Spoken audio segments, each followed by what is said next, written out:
just tragic, dude. If we had the Colony in our main deck, or if we had the Sunhome in our main deck, we wouldn't have lost. So we're seeing the detriments of playing all these extra green sources. Get all of the clues, draw all of the cards. Tracker is doing exactly what it's meant to do in this matchup. Who needs the Primeval Titan anyways? Let's just build our own Primeval Titan. Look at this card advantage engine we have here. Hello and welcome. We are here for 14 green sources Amulet. We're here for some consistency. We are currently 1-2. In order to get our full value back from this league, we actually need to 3-2 this league. However, as you already know, I don't care. That's not what this channel is about. We're here to learn, have some fun, and just play some Magic. And even if we go 1-4 at the end of this league, I'll still be happy with that result as long as you gain something from this match, as I'm already having all the fun that I need to just by playing a deck that I like to play. And yeah, that's all I got to say about it. I want to say as well, I'm at 90 subscribers just about right now, and if you could leave a suggestion in the comments below about what I should do for my 100 subscriber special, then I'd be very appreciative. And let's just jump straight into the match. Alright, we are here for the match. See what we get paired against. Clearly we're on the play. That didn't age well. We are on the all lands Summoner's Pact hand. That's a very clear mulligan to me. Turn 6 Titan doesn't usually cut it.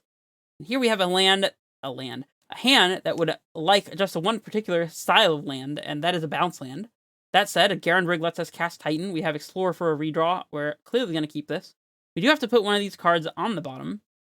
I actually don't mind just putting the Pact on the bottom, in all honesty, as the lands could be quite relevant. But our deck is like more than half lands, so it's probably correct to put a land on the bottom here. I'm just going to bottom the Heath. And yeah, we'll see what our opponent's on. Urza's Tower. Well, at least we have turn 1 Amulet for this matchup right here. Could have played the Heath to fetch out a land here. It wouldn't have been bad. Absolutely casting turn 2 Explore here, assuming that we don't draw 3-drop to cast with our Vestige. I mean, it's actually not super unreasonable to just pack for Azusa, although our opponent's on C8 Wreckage, meaning they're probably playing Eldrazi Tron. Having extra redundant packs here, assuming our opponent doesn't find a Chalice of the Void, is going to be quite relevant for Thought-Knot Seer purposes, so don't want to lose all of our threats to our opponent just taking them from our hand, so we'll just explore here. Nice and patient. And we'll play out the Talari West here, I do suppose. I mean, we don't have to. We could actually transmute this for the bounce land that we're missing by fetching up the Breeding Pool, so I'm actually going to hold it in hand. It's not very often that you see Talari West being transmuted for a bounce land, but it is a very real play, and it does come up on occasion. Eldrazi Temple, Thought-Knot Seer. Did I not call this? Yep. Take a Summoner's Pact, if you will. They'll probably cast a Chalice on 0 here, knowing that we have a second Pact, so what can you do? Would be nice if we had one extra land in play so we could just Pact in response and pay on our upkeep, but our opponent doesn't seem to have the Chalice, so maybe there's no big deal. I'm just going to go ahead and fetch here for the blue source, as we know we're going to be transmuting, and we would like to not draw land if at all possible. It's very minuscule, the effect that fetching here has. It's like 1 in 100 or something like that. It's kind of crazy. I guess technically it's 1 in 49 cards that's removed, but whatever. Let's just play land here. Actually, we don't even need to transmute for our bounce land anymore, thanks to our second Vestige that we are expertly playing here as a green source to replace one of our bounce lands, because we can just play Vestige, float 1, and then tap it for colorless, thanks to the untap with the Amulet, and make 2, 3, 4, 5, 6 mana. So yeah, we actually don't need to do anything with this Talari West. We could transmute it anyways and get a Pact here. That way, even if our opponent has another Thought-Knot Seer, then we can Titan next turn through that. So I'm still going to use the chance to transmute, but nice to not have to transmute for the land here. Redundant threats is good. But yeah, that's why I chose to play Crumbling Vestige as one of our extra green sources here over something crazy like another basic forest, as if we're not playing enough of those already. Although forest is one of the best cards in the deck, secretly. But yeah, having Crumbling Vestige as a pseudo bounce lane here looking quite fantastic. Giving us our extra 2 mana source. Another Thought-Knot. It's almost like we played around this one. And if our opponent does have Chalice off the top here, if they just have it all, then we can pack in response, and we'll be taking 8, but at least we'll have access to a Titan, assuming they don't have a third Thought-Knot Seer. Alright, here's the Vestige. We'll float the green off of the Vestige, because of course we float the green off the Vestige. We'll Summoner's Pact. Get the Titan. Play the Titan. Boom. Don't even have to think about playing around Double Dismember, so we won't even think about it. Definitely getting the Haste Land here, Boros Garrison, and Slayer's Stronghold. Super free to do so. We'll attack, set up a Talari West, and life will be good. I think we still have a pack to search for, if I'm not mistaken. We've only seen 3 Summoners Packs, so we do have access to another pack here. I'm just going to pick up a Vestige, I think. Don't mind leaving the Garrison in play. We could get Sunhome now, but that seems like kind of a waste. I guess we do have to pay for a pack trigger this upcoming turn, so it's not like we're going to be playing another Titan. But I suppose what we're playing around by getting Talari West is our opponent having an Ugin, the 6-mana one, and killing our Titan. So, probably still correct to set up Talari West here and not Sunhome. You know, we could have picked up the Garrison with its own trigger and had a bounce land ready to go with our Talari West, since we do have the blue sources in play. Then we could have gotten Sunhome and Talari West. That probably would have been a pretty heads-up play, but of course, who thinks about that kind of thing? I definitely don't. Let's just get our Simic Growth Chamber and Talari West here. In reality, I do think about those kinds of things, but apparently I just think about them too late, so we'll pick up the Garrison now, I suppose. Protect it from a Ghost Quarter effect, and allow us to cast Explore this upcoming turn. This upcoming second main phase. Oh, they block. Ooh, they do have Dismember, and we can lose our Titan to Thought-Knot Seer thanks to the Dismember. Yeah, that's kind of unfortunate. Well, it's a really good thing that we set up this Talari West here. And we will just go ahead and cast it. Azusa. Alright, well, we'll definitely get that one into play. So, potentially give us enough mana this upcoming turn to pay for Pact and still be able to cast Titan after transmuting... Pay for Pact, transmute Talari West, and still cast Titan. It's definitely possible. Blast Zone to kill our Amulet. That one's kind of annoying. I do assume that's what our opponent is doing. No, Reality Smasher. They're just going in. They're going ham. Well, we might be able to haste and double strike a Titan here. Not blocking. Go to 2. See if I care. We'll pay here, making sure we have the mana to transmute. And we do still have double green for a Titan, so we should be good. Alright, so we have 1, 2, 3, 4, 5, 6, 7, 8, 9, 10, 11 mana. So 3 to transmute is 8 remaining. 6 to play Titan is 2 remaining, the Garrison, so we can stronghold our Titan. And then we can't activate Sunhome. We can't get a Dryad in our second main phase. We have Calling in the sideboard, so we can't use that as a chump blocker. Radiant Fountain puts us to 4, which is still lethal.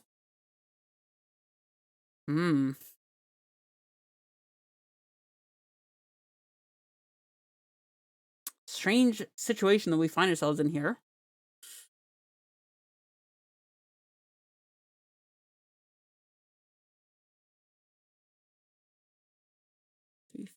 One, 2, 3, 4, 5, 6, 7, 8, 9, 10. Actually, if we want the Stronghold untapped, then we only have 10 mana available, which is 3 transmute, 6 to play Titan, leaving a white floating, get Valcut, and something else. Valcut, bounce land, attack, get bounce land, Sunhome. I think that wins. Right. I'm pretty sure we can double strike our Titan here. I could be wrong, but we'll see. Alright, definitely picking up the Garrison here.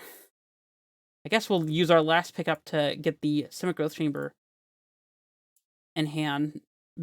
Not the last pickup, but the last land drop that we can play here. It gets our Talari West, of course, but pick up the T-West. Use we need to leave a white floating at the end of this. So we'll transmute using the red. Get the last remaining Summoner's Pact, of course. Float our mana here. Pact for Titan. Cast Titan, getting Valakut and a bounce land. I guess just Vesuva. Yep. Vesuva copying the garrison here makes a lot of sense to me. Oh wait, we don't have Sunhome in this list, do we? Oh no. Are we costing ourselves the game here because we don't have Sunhome?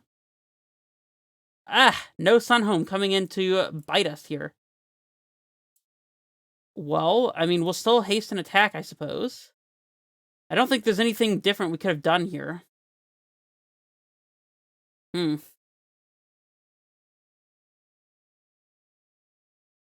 Pick up the garrison, I suppose. All right. We don't have another remaining land drop, sadly, so we go to exactly lethal here. We get to block the Smasher and chump the Thought Knot and take 4 and be at 4, which is just tragic, dude. If we had the Colony in our main deck, or if we had the Sunhome in our main deck, we wouldn't have lost. So we're seeing the detriments of playing all these extra green sources. Yep, Sunhome would have won here, but we don't have it. So I guess we get Radiant Fountain and... doesn't matter. I think we're just dead. Growth Chamber. Sure.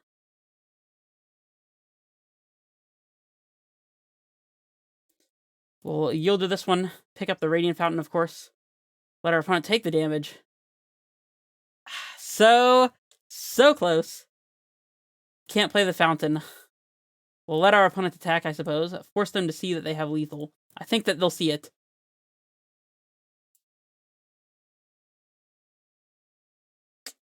Very sad.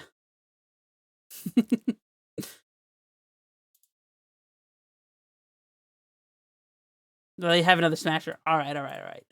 Cool. So, surviving at exactly 1 wouldn't have mattered because they have a Smasher to kill us there anyway, so... The Sunhome was the real tragedy. We could have had a Sunhome there and things would have been good.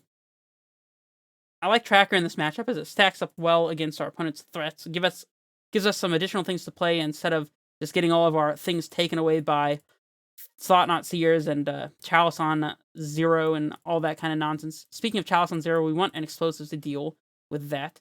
Not sure that Dismember is actually that great here. I think that killing Thought Knot Seer is relevant, but that's about it. Probably not interested in Grazer. Rex Sage seems very good. Force of Vigor seems decent. It's probably very good if our opponent has a Karn draw, so we probably want it. Colony Garden obviously has some amount of impact. Bajuka Bog does not. Cavernous Souls, only relevant to cast our 1-drops on turn 1 like Scout, but we're not that concerned with it. And speaking of, we want to cut the Grazer. Radiant Fountain is relevant. Ghost Court is exceedingly relevant. Explore is a little slow. I don't hate it. We can trim 1 Scout, perhaps. They do just die to our opponent's Dismembers, which is not the worst, but it's not the best.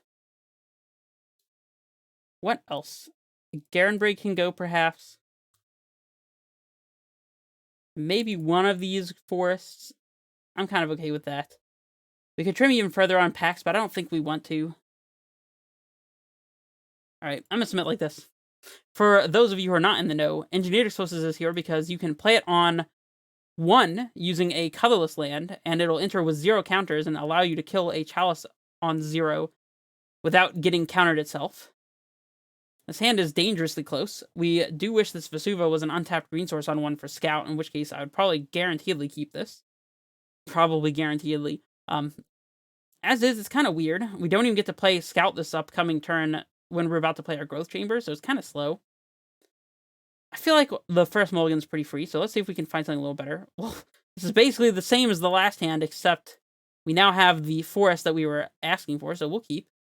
Probably bottoming Explore? I think our turns are pretty well spoken for. I guess if we don't find a land, or just need to be digging for Titan, then the second tracker doesn't really help us. Alright, I'll bottom the tracker instead and see how it goes. Maybe it's wrong to keep the Explorer over the second tracker, but maybe one tracker is enough. Who knows? Let me know whether you would have kept the Explorer or the tracker in the comments below. Turn 1 Scout pass.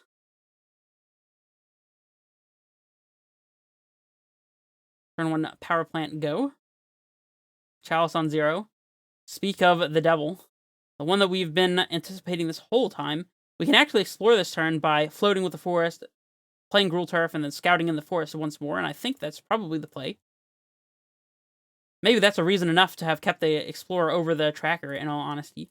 Let me know if you saw that line and mentioned it in the comments. Garrison is interesting. There's some argument to play in the Garrison here, but I actually think we want the Garrison in hand to repeatedly trigger our Tireless tracker here, assuming it doesn't just immediately die to a Dismember or something, so.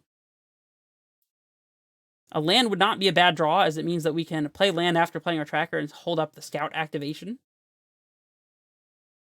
Titan is not a bad draw either, so let's just go ahead and put this tracker onto the battlefield. Play our Garrison here. Our opponent is holding up Dismember, so if they feel like using it, they can. Seems like they don't have it. I guess we just pick up... Should have floated with the forest. I guess we just pick up and play the forest, though. Because we do have Titan to play this upcoming turn. A little bit of a misstep. Could have cracked a clue here, but that's alright. And actually, I think we just go ahead and put the forest into play now, because our opponent clearly doesn't have Dismember, so...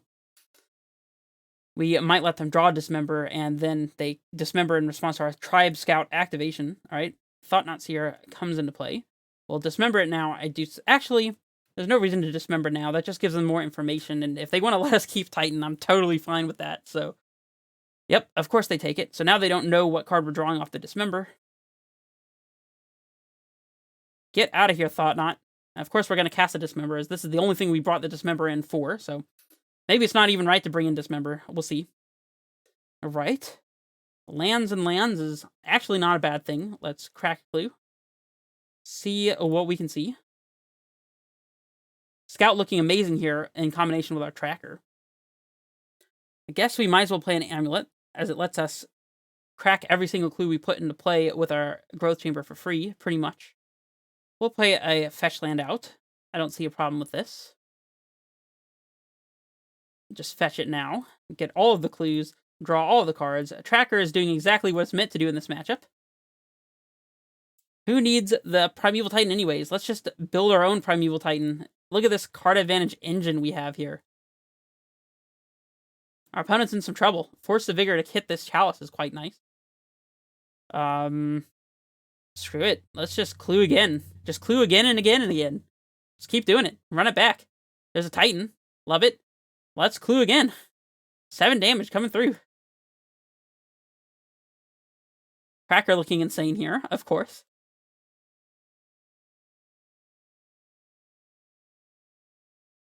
We'll just keep the bounce land in hand, I suppose. Swing. Pass it back. Your turn. What you got? Tron into a board wipe would be decent, but even then we still have Titan to haste an attack. And possibly even lethal. So...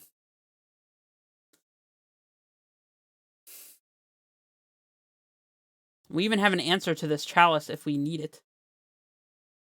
Our opponent doesn't have the time to pop this Blast Zone and get rid of our Amulet.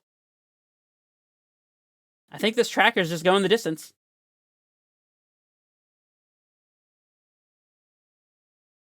Karn. Sure. So what you're saying is you're dead. That's what you're saying, right? Here comes something crazy. And Staring Bridge, which our opponent can't cast. That's a little bit too late here. And we also have this one, so... yeah, about that. Alright, let's get some triggers because it's extremely necessary, of course. Playing out this land here just because I'm assuming we need it to cast Titan without using our Boros Garrison. It looks like that assumption was pretty correct, so... let's keep bounce land in hand. Play our Titan. Haste the Titan. Do the lethal damage. Feels like a good line to me. Let's get a second Talari West. Nah. Oh, we don't have Sunhome anyways. Yeah, second Talari West for the giggles.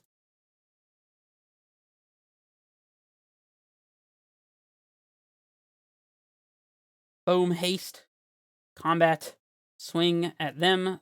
Yep, our opponent has conceded. Cool, cool. All right, game 3 here.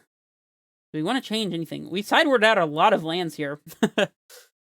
Don't know if there's anything wrong with that. The Explorer was actually looking pretty good there, and we saw a nice little line that synergizes between Scout and Explorer, which is, you can't cast a 3-drop very easily on turn 2 with Scout, but what you can do is cast a 2-drop pretty easily with Scout, and that's one of the roles that Explorer fills when you're playing Scout, of course. I don't know that I want to change anything, though. We could cut a Crumbling Vestige, perhaps, to get a Forest or Garenbrig in here. Garenbrig actually doesn't seem that bad. I think I'd rather have a Garenbrig than, like, one of the Forests, just so we have guaranteedly... Well, not guaranteedly, but we have more than enough ways to get to Titan mana. Yeah, I think that's about it. Don't want to change anything else. 1 Engineered Explosives. See if that one becomes relevant. Turn 1 Amulet. Or turn 1 Scout, whichever we prefer. And Tireless Tracker to go crazy. I'm going to keep this one. Explosive is not looking the most fantastic, but, I mean, this is kind of the type of hand that we're looking for. We need bounce lands, primarily. We'd also like to draw Primeval Titan. That's about it.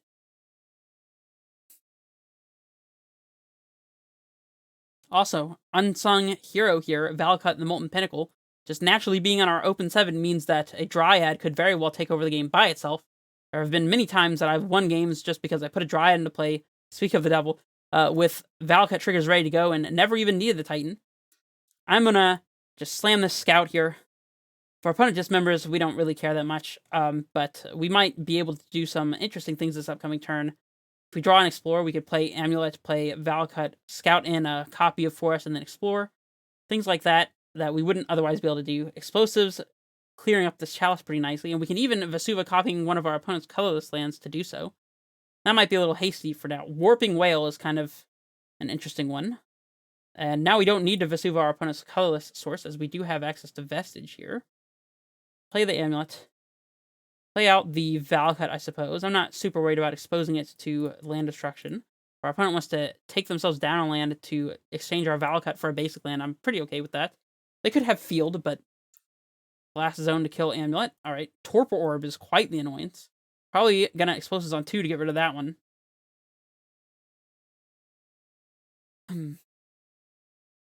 We could Vestige, Dryad, Vesuva copy Vestige, play Tracker.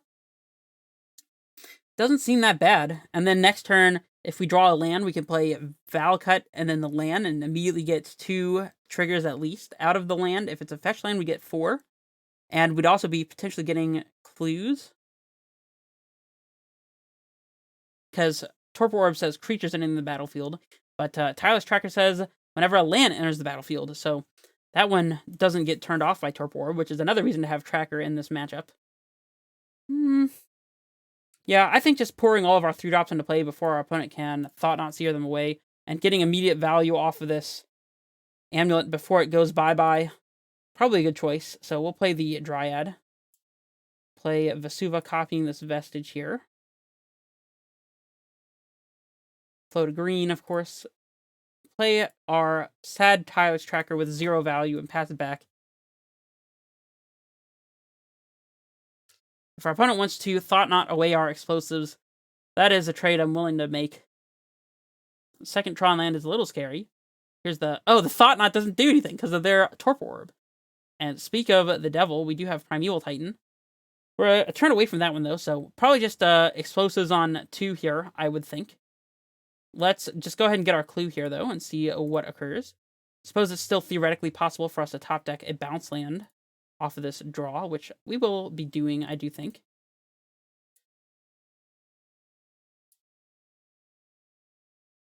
No reason to jump into things.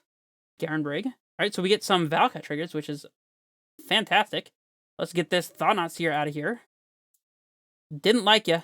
Remember what I was saying about just naturally drawing Valakuts in this kind of matchup? This is the power of doing so. Our opponent didn't get to take a card, but we still get to draw a card. And actually, now that we have Pact, I actually think that explosives on 0 will be better. We could still draw a bounce land, I think. Now, it doesn't let us cast Titan, but we still want to draw here.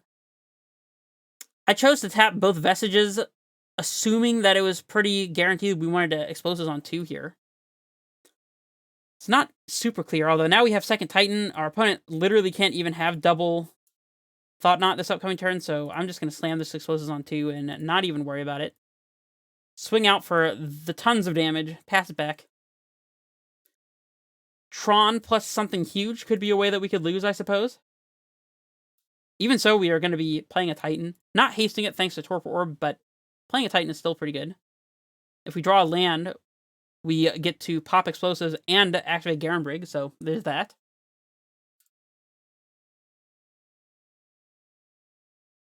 Alright, our opponent's passing it back.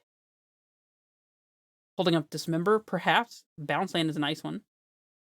Alright, well, we'll start by doing this, sending some triggers upstairs. Save targets these Valcuts. No reason to do anything different. All of the auto yields. Float the mana. Make sure that we have the right colors of mana floating here. We'll pop our explosives. We'll pick up the Vesuva here. Well, I guess we can Vesuva copying Valakut, and that's already lethal right there. And then if our opponent has interaction for Dryad, we still get the Slam Titan, so... Alright, well, we win the match. Pretty easy conversion here against Eldrazi Tron. It is a very good matchup for Amulet, in case you did not tell from that gameplay. Tireless Tracker is insane, by the way. It serves a very nice purpose in the sideboard, especially in matchups like this, where you just want extra things to be doing. Lots of synergies all over the place. Yeah, that was pretty cool. And I will see you guys for the next match. Let me know what you thought of this match in the comments below. And also, let me know if you have any ideas for my 100 subscriber special. Yeah, I have nothing else to say. I will see you guys in the last one. This is Redface Menace, signing off.